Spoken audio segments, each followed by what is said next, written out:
귀문이라는 건 영적인 세계랑 눈에 보이지 않는 세계랑 소통할 수 있다는 그 문이 열리는 거거든요.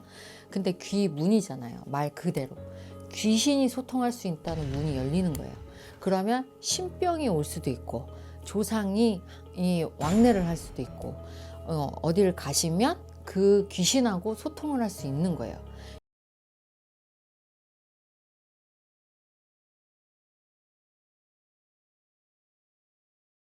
네, 안녕하세요.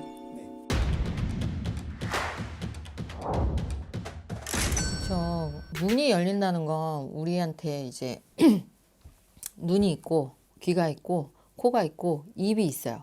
근데 우리한테는 이 백회라는 것도 있고 마음이라는 것도 있어요. 그래서 우리가 이제 지금 사람들하고 말하면서 쳐다보면서 냄새 맡으면서 들리면서 인간 세계에서 소통을 하는 게 아니라 귀문이라는 건 영적인 세계랑 눈에 보이지 않는 세계랑 소통할 수 있다는 그 문이 열리는 거거든요. 근데 귀문이잖아요. 말 그대로. 귀신이 소통할 수 있다는 문이 열리는 거예요. 그러면 신병이 올 수도 있고 조상이 이 왕래를 할 수도 있고 어디를 가시면 그 귀신하고 소통을 할 수 있는 거예요. 이게 나쁜 점을 얘기를 하면 그런 거에 피해를 보실 수가 있는 거죠.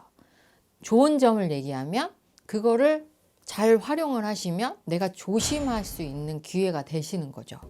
근데 1차적으로 귀문이라는 건 좋은 영향을 줄 수가 없어요. 신이 형성되신 분들한테도 귀문이 열리면 안 좋은 조상 먼저 들락날락을 하기 때문에 내가 느끼지 말아야 되는 감정이나 아니면 내가 보지 말아야 될 것들을 봐서 불안감을 먼저 느끼시거든요. 그래서 자꾸 이 사람이 살아가는 세상에서 인간관계를 흐트러지게 만드는 게 귀문이거든요. 그래서 우리가 귀문이라는 거를 좋다라고 얘기는 하진 않아요. 그래서 귀문으로 가장 세게 오실 수 있는 게 신병이에요. 신병. 그래서 그런 분들은 정말 무당길을 가야 되는지 아니면 귀문만 쳐줘야 되는 건지, 그리고 또 심하게 오시면 이런 분들이 빙의가 되실 수 있어요. 빙의. 근데 그 빙의가 귀문이 한번 열리면 쉽게 닫혀지지가 않아요. 그래서 우리가 자제시키는 거거든요.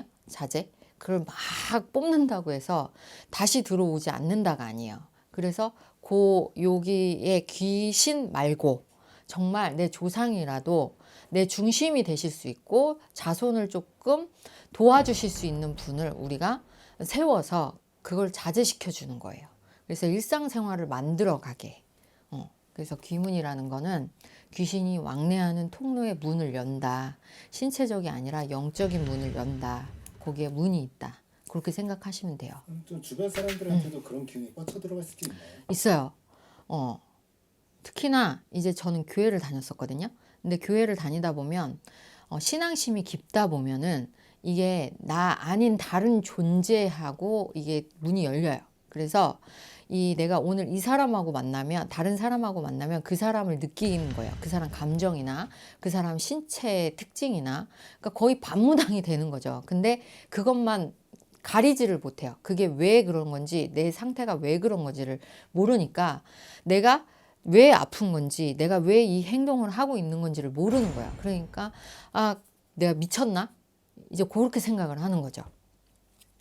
그래서 주위 사람들 보면 귀문이 의외로 열리신 분들이 있어요. 그래서 반무당이라고 해요. 반무당. 그런 분들은. 근데 정확하지는 않죠. 그분들이. 알겠습니다. 감사합니다. 네.